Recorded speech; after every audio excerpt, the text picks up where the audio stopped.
नमस्कार दोस्तों, मेरे पाम रीडिंग चैनल में आपका बहुत बहुत स्वागत है। आइए आज 36 वर्ष के पुरुष के पाम का एनालिसिस करेंगे, इनके सवालों का जवाब करेंगे।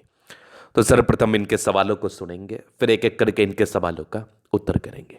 उससे पहले अगर आप लोगों ने अभी तक हमारे चैनल को सब्सक्राइब नहीं किया है तो कृपया करके चैनल को सब्सक्राइब कर लें, बेल आइकन को प्रेस कर दें ताकि लेटेस्ट नोटिफिकेशन आपको मिल जाए। तो चलिए शुरू करते हैं। इनका क्वेश्चन इस प्रकार है। वर्तमान समय में ये अपना कार्य कर रहे हैं, जॉब कर रहे हैं, जॉब में स्टेबिलिटी कम है, पारिवारिक थोड़ी दुविधाएं बनी हुई हैं, यश प्राप्ति में कमी है, किसी के लिए कुछ करते हैं उसका विशेष सम्मान नहीं मिलता है। तो आगे के जीवन के बारे में जानना चाहते हैं कि आगे का जीवन कैसा रहेगा, हथेली पर क्या अच्छी खराब अवस्था बनी है और आगे के जीवन में क्या सफलता दिख रही है, क्या दिक्कतें दिख रही हैं, इस महत्वपूर्ण विषय पर इनको जानना है। तो आप बिल्कुल चिंता ना करें, आपके क्वेश्चंस को हमने गहराई पूर्वक सुन लिया है, समझ लिया है। अब बताने का कोशिश करूंगा, जो भी आपके हाथ पर पॉजिटिविटी होगी, जो भी आपके हाथ पर नेगेटिविटी होगी, हर विषय पर महत्वपूर्ण तरीके से बात करते हुए आपको बताएंगे एवं समझाएंगे। और वर्तमान समय में थोड़े मानसिक तनाव से ये गुजर रहे हैं। पहले तो इनके जीवन में जो समस्याएं आ रही हैं उस विषय पर विचार करने के लिए इनके हाथ के माध्यम से देखने का प्रयास करते हैं कि आखिर जीवन पर समस्याएं क्यों आ रही हैं। आखिर हाथ पर ऐसे क्या इंडिकेशन है जिस कारणवश ये समस्या को महसूस कर पा रहे हैं या समस्या झेल पा रहे हैं। तो सबसे पहले अगर आप नज़र की बात कर लें तो पहले नज़र जब जा रहा है तो इनके माइंड रेखा पर कुछ एक ऐसा इंडिकेशन है जो कि वाकई जातक को मानसिक तनाव देता है। अगर आप ठीक से देखेंगे तो एक यवा आकृति का निर्माण है और इसको अगर आप ठीक से आकलन करेंगे तो ये थोड़ा सा साइड जा रहा है, मतलब 33वें वर्ष की आयु से ये यवा आकृति सक्रिय है। मतलब जातक के जीवन में 33वें वर्ष की आयु के बाद तनाव विषयस्तम बढ़ा है या 33वें वर्ष की आयु से तनाव विषयस्तम बढ़ा है। अगर मैं इसका एंड पॉइंट की बात कर लूँ तो ये लगभग आपके 5 वर्ष तक तो रहेगा, ये 38वें वर्ष तक आपको ये तनाव देगा। मस्तिष्क रेखा पर मौजूद ऐसा व्यवसाय जातक को तनाव देता है, जातक को परेशान करता है, जातक को प्रॉब्लम्स क्रिएट करता है जातक के जीवन में। तो ये एक बड़ा इंडिकेशन है यव के बारे में, एक महत्वपूर्ण जानकारी। तो यही मेन कारण था आपके जीवन में तनाव का। अब यश प्राप्ति में कमी का जो मूल कारण है, बृहस्पति पूरा डैमेज है आपका। अगर किसी व्यक्ति का बृहस्पति डैमेज हो तो ये इंडिकेट करता है कि व्यक्ति के जीवन में यश प्राप्ति में कमी। ऐसे व्यक्ति अगर किसी के लिए कुछ कर भी दे तो इनके किए गए का विशेष सम्मान इनको नहीं मिलता है। मतलब आपके लिए, आपने किसी के लिए कुछ कर दिया, अच्छी भावना से कर दिया, तो आपके किए गए का आपको विशेषतम सम्मान नहीं मिलेगा, जिस कारणवश आप तनाव को महसूस करेंगे।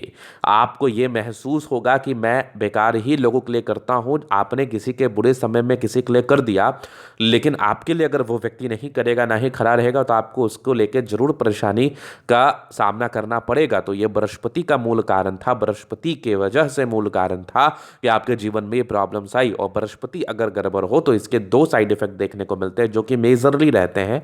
वैवाहिक जीवन में समस्या इसकी आम इंग्रेडिएंट्स है, और दूसरा जीवन में जो समस्याएं उत्पन्न होती है यश प्राप्ति को लेके, सम्मान को लेके, वो आपको जरूर देखने को मिलेगा। तो ये दोनों समस्या से आप भली भांति अपने जीवन पर गुजर रहे होंगे और आपको ये महसूस होता होगा हर पल, क्योंकि चूंकि आपका मानसिक तनाव का समय चल रहा है तो आप बहुत लोनली और बहुत ज़्यादा हताश और निराश महसूस करते होंगे।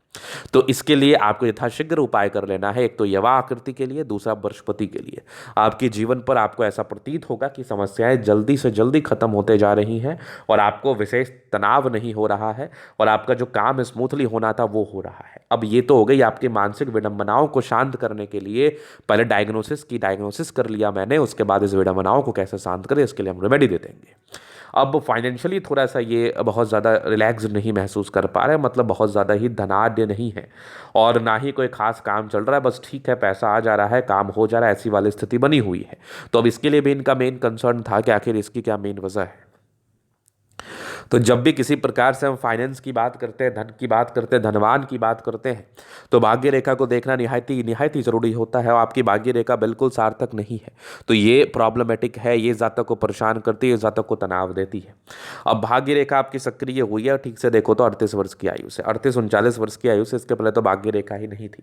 मतलब डेफिनेटली आप 33 वर्ष की आयु से लेकर 38 वर्ष की आयु तक समस्या में रहेंगे, धन को लेके, मन को लेके, वैवाहिक जीवन को लेके, पारिवारिक जिंदगी को लेके, नो डाउट। तो यथाशीघ्र इनिशिएटिव लेते हुए इसका रेमेडी कर लेना है और जीवन पर सार्थकता को प्राप्त करते हुए आगे बढ़ना है। लेकिन 38 वर्ष के बाद जो भाग्य रेखा ये आपको अचानक धनवान बना देगी। चूंकि भाग्य रेखा इसके बाद है, डेफिनेटली है, तो हम इस बात का संबोधन कर सकते हैं, इस बात को प्रस्तुत कर सकते हैं, इस बात को बता सकते हैं कि आपका जीवन में परिवर्तन आएगा, बहुत तगड़ा आएगा। आगे भी भाग्य रेखा चल रही है, बढ़िया है, कोई दिक्कत नहीं है। यहाँ से भी एक सूर्य रेखा है जो कि इसका एक्टिवेशन भी 38-40 के आसपास से ही होना था। यहाँ भी एक त्रिभुज जैसी आकृति का निर्माण कर रही है, मतलब बेनिफिट कराएगी, बेनिफिट होगा, लेकिन वो अभी नहीं होगा। बेनिफिट के लिए थोड़ा आपको सतर्कता के साथ रहना होगा, सतर्कता के साथ कार्य करते हुए जीवन पर आगे बढ़ना होगा। और ये 38 वर्ष की आयु के बाद मुझे कुछ सार्थकता दिख रही है आपके जीवन पर। अब शुरुआती नेगेटिविटी की बात कर ले तो शुरुआती बस हल्की फल्की सी भाग्य रेखा थी, कोई खास सार्थक नहीं थी। तो इस भाग्य रेखा का साइड इफेक्ट देखने को मिला। बुध रेखा कोई खास सार्थक नहीं थी, तो इसकी वजह से भी आपने साइड इफेक्ट अपने जीवन पर जरूर देखे होंगे, बुध रेखा के भी वजह से, कि आप कोई भी कार्य कर रहे होंगे, पैसे तो आ रहे होंगे, लेकिन खर्च की स्थिति भी उसी लिमिट में बनी होगी, और आप जितना कमा पा रहे होंगे उससे अधिक खर्च कर दे रहे होंगे। तो ये वाली जो चीज़ें हैं वो आप अपने जीवन पर ज़रूर फेस कर रहे होंगे, ज़रूर महसूस कर रहे होंगे। बाकी शुक्र बढ़िया है, प्लैनेट्स अगर आपके मैक्सिमम प्लैनेट्स अच्छे हों तो ये जीवन पर एक सार्थकता को ज़रूर बताते हैं, जीवन पर एक पॉजिटिविटी को ज़रूर बताते हैं कि कम से कम जातक का जीवन सार्थकता के साथ बीतता है, जातक का जीवन अच्छा बीतता है। अगर प्रॉब्लम्स भी जीवन पर आए फिर भी जातक उसको पार पाते हुए आगे बढ़ने के लिए ही प्रेरित और समर्पित रहते हैं। अगर मैं आगे देख लूँ तो ये कंप्लीटली आपकी माइंड लाइन है, ये आपकी जीवन रेखा, इंडिपेंडेंट रहे, इंडिपेंडेंटली कार्य किया है। ये बढ़िया आपकी कुछ प्रोग्रेस लाइन थी, प्रगति की रेखा थी, जहाँ पर से एक दिक्कत के योग थे। लगभग 18 वर्ष में, एक 24-23 वर्ष में तरक्की थी, फिर जीवन रेखा बढ़िया, एक और तरक्की आपकी लगभग 28 वर्ष के आसपास थी। 30 में एक दिक्कत, 32 में तरक्की, 34 में, 36 में, मतलब प्रोग्रेस लाइन को लेके कहीं ना कहीं चीज़ें ठीक है। तो मतलब आपके जीवन में कुछ ना कुछ सार्थकता के लिए या फिर कुछ ना कुछ अपॉर्चुनिटी आ रही है, जिस कारणवश आप सर्वाइव कर पा रहे हो, सर्वाइवल हो रहा है आपका। आगे देख लो तो जीवन रेखा भी बढ़िया चल रही है। जीवन रेखा में तो कोई खास समस्या है नहीं, दो मुखी जीवन रेखा है। आने वाले समय में 60-65 वर्ष के बाद स्थान परिवर्तन हो सकता है, कोई बहुत बड़ी बात है नहीं। बाकी देख लो तो लग्जूरियस लाइफ के योग बने हैं, वो तो रहेगा। मनी मैनेजमेंट अच्छा है, नो डाउट, लेकिन हाँ, वैवाहिक जीवन में ये लाइंस स्ट्रेस को जरूर देती हैं। वैवाहिक जीवन में इस केस में स्ट्रेस जरूर होता है, इस केस में परेशानी जरूर देखने को मिलती है, परेशानी का सामना जरूर करने को मिलता है। शुक्र बढ़िया है तो कंफर्टेबल लाइफ रहेगी। मंगल पर ये लाइंस और स्ट्रेस को देते तो जरूर है। अब वैसे भी आपका समय जब विपरीत चल रहा है तो थोड़ा स्ट्रेस भी आपको बड़ा महसूस होगा, लेकिन कोई बात नहीं, आगे का जीवन आपका बेहतर है। शुक्र मंगल बढ़िया है तो कंफर्टेबल लाइफ रहेगी। बढ़िया थंब, स्ट्रांग इच्छा शक्ति है, युवा आकृति चाहिए भी सपोर्ट चाहिए मिल जाएगा। डिजायर्स के अच्छे लाइन है तो महत्वाकांक्षी है। बेहतरीन थंब है तो व्यक्तित्व शानदार। समझदारी के लोग काफ़ी अच्छे समझदार हैं। फिंगर पर खड़ी रेखा इंडिकेट कर रही है दिल के बड़े अच्छे व्यक्ति हैं। दिल में तो कोई किंतु परंतु वाली बात ही नहीं है। ठंड करी अच्छी धार्मिक आस्था। सैटर्न फिंगर लंबी है तो मेहनती है। सूर्य फिंगर हिम्मत को बता रहा है। बुध फिंगर फर्स्ट इंच के ऊपर है तो कम्युनिकेशन स्किल वाइज बहुत प्रबल है। वाक पड़ुता ऐसे लोगों की ना बड़ी अच्छी होती है। अगर मैं आगे देख लूँ तो यहाँ पर से बृहस्पति पूरा डैमेज है, तो इसके लिए बेशक आपको उपाय कर लेना चाहिए। माइंड रेखा अच्छी है, दिमाग की तेज है, हृदय रेखा पर समान है भावुकता, हृदय रेखा भी बढ़िया है, तो स्ट्रांग हृदय के मालिक हैं। बैलेंस अच्छा, दिल दिमाग के बहुत तंदुरुस्त है। यहाँ से दबाव है तो काफ़ी मेहनती। जीवन के अंतिम समय तक भाग्य रेखा तो बहुत अच्छी नहीं है, लेकिन बन रही है, बन भी सकती है। लेकिन हाँ, 60 वर्ष तक तो मुझे हल्की हल्की नजर आ रही है, तो बेनिफिट कराएगी। 38 वर्ष से आपके जीवन पर ये साथ है। लाइन ऑफ एजुकेशन अच्छा है, समझदार है। सूर्य रेखा बेहतर है, ट्राइंगल्स बन रहा है। आकस्मिक धन लाभ को ये जरूर बताता है। बुध पे खड़ी रेखा है, दिमाग तेज है। सन मरकरी अच्छी है तो बुध वेग से कार्य करते हैं। जोड़ो मंगल बढ़िया एनर्जेटिक है, पराक्रमी है, समर्पित है। भाग्य रेखा कोई खास सार्थक ना होने की वजह से, इस भाग्य रेखा की वजह से जीवन में समस्याएं उत्पन्न हुई है, समस्याओं को देखा है। बुध रेखा भी कोई खास सार्थक ना होने की वजह से पैसे जमा करने में दिक्कतें आई, लेकिन कोई बात नहीं, जो मैं आपको उपाय दूंगा ये कर लेना, बाद बाकी कोई दिक्कत नहीं है। देखा जाए तो ये कुछ यात्रा के योग बने हैं, जीवन पर यात्राएं रहती हैं, चंद्रमा अच्छा है, पैसे की फ्लो बनी रहेगी, विदेशी धरती से धन लाभ इस केस में जरूर होता है, नो डाउट।